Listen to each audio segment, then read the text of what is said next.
welcome to Chore Chapters, because everyday tasks need good company. I'm Leo, and with me as always, we have got Luna. Hey everyone, I hope you're all doing well.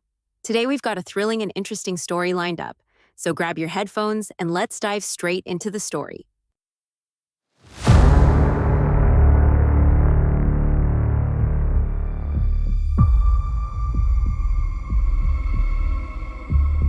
Okay, let's get right into it. Today, we're doing a deep dive into a pretty chilling Texas cold case. Yeah, one that really hung over a community for, almost 60 years. Exactly. The 1960 murder of Irene Garza in McAllen. We've gone through quite a bit of material, CBS News reports, Wikipedia, and this really detailed analysis piece, The Unsettling Case of Irene Garza. Right. A decades-long pursuit of justice. That title sums it up. It really does. So our mission here is to, pull out the key facts, the important insights from all this. We want to trace how this investigation unfolded, or didn't, for so long. And figure out what finally brought it to a resolution. It's quite a journey. It is. It really shows how things can change over decades, Investigative methods, attitudes. Absolutely. What started as a case that just seemed to hit a wall, it eventually saw justice served. Took a lot of effort, though. For sure. Okay, so let's start with Irene Garza herself. Who was she? The sources paint a picture of this really vibrant young woman, just 25. Yeah, a school teacher. She'd been a beauty queen locally. Very popular, well-liked in McAllen. And deeply religious, it seems. A devout Catholic, regularly attended Sacred Heart Church. That faith aspect becomes, central to the whole story, tragically. She was last seen alive on April 16th, 1960. When she went to confession at Sacred Heart, that's the last time anyone saw her. And then, 5 days later, the awful discovery. Her body was found in an irrigation canal. Just terrible. The autopsy, it confirmed the worst. She'd been beaten, sexually assaulted. And the cause of death was suffocation. You can only imagine the impact on that town. The shock, the grief. Absolutely devastating. And pretty quickly, suspicion started to focus on one person. Father John Fitt. He was a visiting priest at Sacred Heart. And critically, he was the one who heard Irene's last confession.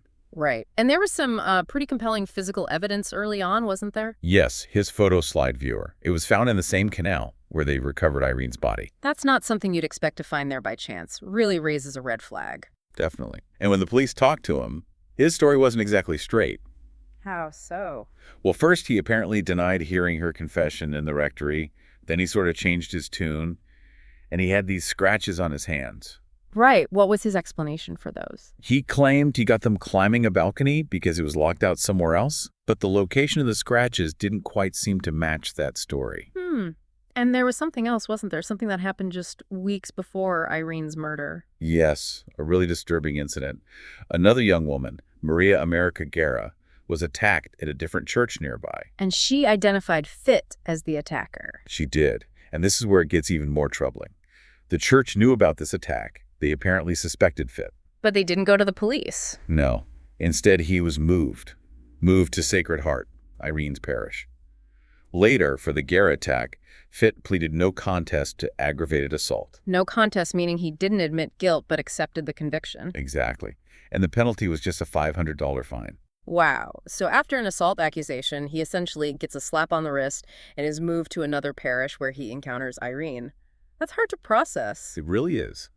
And it sets the stage for what happened next, or rather, what didn't happen for a long time. Because after Irene's murder, the investigation just seemed to stall out, didn't it? It did. And for years, decades really, there were these persistent rumors, these whispers. About a cover-up.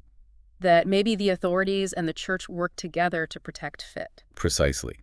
And our sources, particularly that analysis document, point to a specific piece of potential evidence. A letter from 1960. Ah, yes, the Palicki letter. Father J.F. Palicki. What did it say? Well, it reportedly discussed moving Fitt, to avoid scandal. It even mentioned potential political fallout for John F. Kennedy, who was running for president. Because he was Catholic. Right. And the letter apparently mentioned getting advice from the local sheriff on, how to weaken the case against Fitt. So it really suggests the focus was on protecting the church's image, maybe even political considerations, rather than finding justice for Irene. That's certainly how it was interpreted later on. It seemed to confirm those long-held suspicions of a deliberate effort to sweep things under the rug. It paints a pretty damning picture of institutional priorities back then. It does, but thankfully, the story doesn't end there. Fast forward quite a bit to 2002. Right, things started moving again. The McAllen Police Department reopened the case. And the Texas Rangers Cold Case Unit got involved too. That felt like a significant shift. A fresh set of eyes, new resources perhaps. Exactly, and this renewed focus led to some crucial witnesses finally coming forward or their accounts being reevaluated. Okay, who are we talking about? One key figure was Dale Tachaney. He was a former monk. A former monk. What was his connection? He told investigators that back in 1963, Fitt had actually confessed the murder to him. Confessed. While Tachaney was counseling him. Yes. Tachaney said Fitt described attacking a young woman after confession during Easter weekend, binding her, gagging her. And disposing of the body. By a canal. Yeah. Fitt apparently even mentioned that the church and the secrecy of the confessional had helped him get away with it. Wow, that's incredibly specific and damning, though there was some initial confusion about the timing and location. Yeah, Tachaney initially thought Fitt was talking about a murder in San Antonio, maybe in 62 or 63. But the details lined up eerily well with Irene's case once investigators put it together. Okay, so Tachaney is one major witness. Anyone else? There was another priest, Father Joseph O'Brien. He also reportedly told investigators in 2002 that Fitt had confessed to him too. When? Much earlier, actually. Shortly after Irene's murder back in 1960, O'Brien mentioned details like a bathtub being involved and asphyxiation by gagging. So two separate priests reporting confessions from Fitt, years apart. That seems incredibly significant. It does. Although, sadly, Father O'Brien passed away in 2005 before any potential trial. Ah, okay. And there was something about the original polygraph test, too. Right. The examiner who administered the test back in 1960, he came forward in 2002 as well. He stated that, contrary to the initial reports. He believed Fitt had actually failed the test. Yes, which cast even more doubt on how the initial investigation was handled. It suggests maybe the results were downplayed or ignored. So you have Tachaney's account, O'Brien's account, the polygraph examiner's revised statement. It feels like the pieces are coming together. You'd think so. But the case hit another major hurdle. In 2004, it went before a grand jury. Okay, and a grand jury decides if there's enough evidence to actually charge someone with a crime. Exactly. But this grand jury, operating under the district attorney at the time, Irene Garza, decided not to indict Fitt. Why not, with all this new information? Garza publicly stated there wasn't enough evidence. He questioned the credibility of the witnesses, Tachaney and O'Brien. But were Tachaney and O'Brien even called to testify? Reportedly, no. They weren't subpoenaed to appear before that grand jury, which is unusual, to say the least. That seems unbelievable. You have these potentially crucial witnesses, and they aren't even heard. It was a huge source of frustration and anger for Irene's family and supporters. Garza seemed very reluctant to push the case forward. So another dead end, it seemed. But the story wasn't over yet. No, thankfully not. Several things happened that really turned the tide. One was media attention. Ah, the 48 Hours episode, the last confession. Yes, that aired in 2014. It brought the case to a national audience, put a spotlight back on McAllen and Hidalgo County. Media can be powerful in cold cases, can it? Generating new leads, putting pressure on officials. Absolutely. And alongside that, you had the unwavering efforts of Irene's family. Her cousins, right. Noemi Ponsigler and Linda Della Vigna. Yes. Their dedication was just incredible. For decades, they refused to let Irene be forgotten. They kept pushing, kept advocating for justice. That kind of family advocacy is so often the key, isn't it? Keeping the pressure on when official channels seem blocked. It's vital. They were the constant voice for Irene. And then came a political change. A new district attorney was elected in 2014, Ricardo Rodriguez. And he had actually campaigned on a promise to re-examine the Garza case, if elected. And did he? He did. In April 2015, he formally reopened the investigation. This felt like the real turning point. So, new DA, renewed investigation. What happened then? Things moved relatively quickly after that. In February 2016, John Fitt was arrested. Where was he living then? In Arizona. He was 83 years old at the time of his arrest. 83. After all those years, did he fight being brought back to Texas? Initially, yes, he fought extradition. Reports suggest he seemed somewhat confused about the charges, maybe due to his age or just the sheer passage of time. But eventually, he was extradited to Texas to face trial. And the trial finally happened. When was that? Late 2017, November, December. Almost 58 years after Irene's murder. Incredible. What were the key moments in the trial? Well, Dale Takani testified. He recounted Fitt's confession from all those years ago, the assault after confession, the binding, the gagging, leaving her by the canal. And the defense. How did they respond to Takani? They hammered on the inconsistencies, of course. The initial confusion about the year, the location, San Antonio versus McAllen, trying to undermine his memory and credibility after so long. Standard defense tactics in a case like this, I suppose. Right. But the prosecution argued the core details remained consistent and were corroborated by other evidence. Was there other testimony pointing to Fitt? Yes, Anna Maria Hollingsworth testified. She knew Irene and spoke about Irene feeling uncomfortable because Fitt had insisted on hearing her confession alone in the rectory, not in the usual confessional booth. That adds another layer. Suggests maybe inappropriate behavior or pressure even before the murder. Exactly. It helped paint a picture of his conduct. And then there was expert testimony regarding the Pollocky letter. The potential cover-up evidence. Who testified about that? Father Thomas Doyle, he's an expert on clergy abuse and canon law.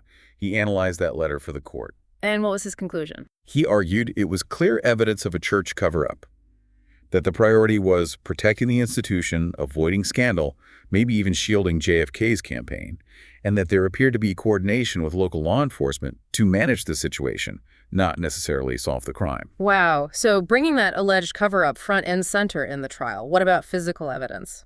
They presented the slide viewer found in the canal, Irene's clothing from that night. Circumstantial, but part of the overall picture. Did Fitt testify himself? No, he chose not to take the stand in his own defense. And the verdict? On December 7th, 2017, the jury found him guilty. Murder with malice aforethought. Guilty.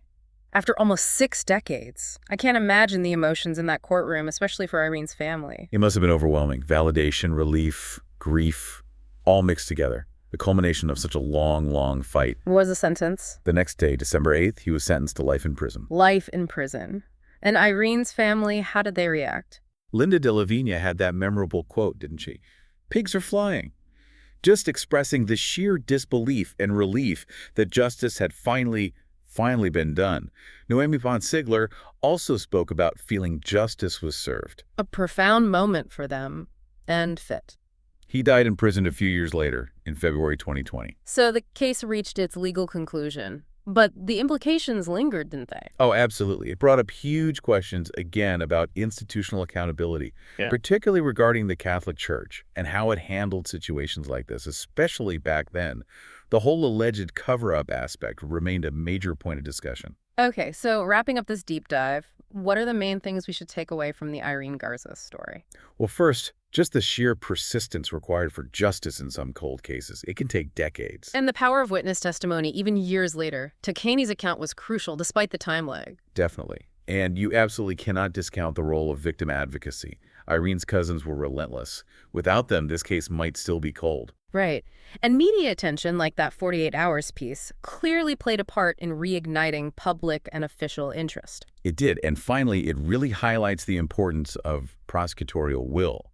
Getting a new DA who was willing to commit resources and take a fresh look was arguably the final key that unlocked the case. It shows that even against powerful institutions, even after enormous delays, justice can eventually prevail. It can. It takes a confluence of factors often, but it's possible. So a final thought maybe for you listening. Think about the complexities here. Seeking justice when powerful institutions might be involved, how difficult that can be. Yeah, and how societal changes, shifts in how we view cold cases, how investigations are done, how all that can impact whether a case like this gets solved decades later. And what does this long saga tell us about the scars left by unsolved crimes, on families, on entire communities? It's a lot to think about. Thanks so much for listening, everyone. If you enjoyed today's episode, please like, share, and subscribe. It really helps us out. Until next time, take care and keep your chores company.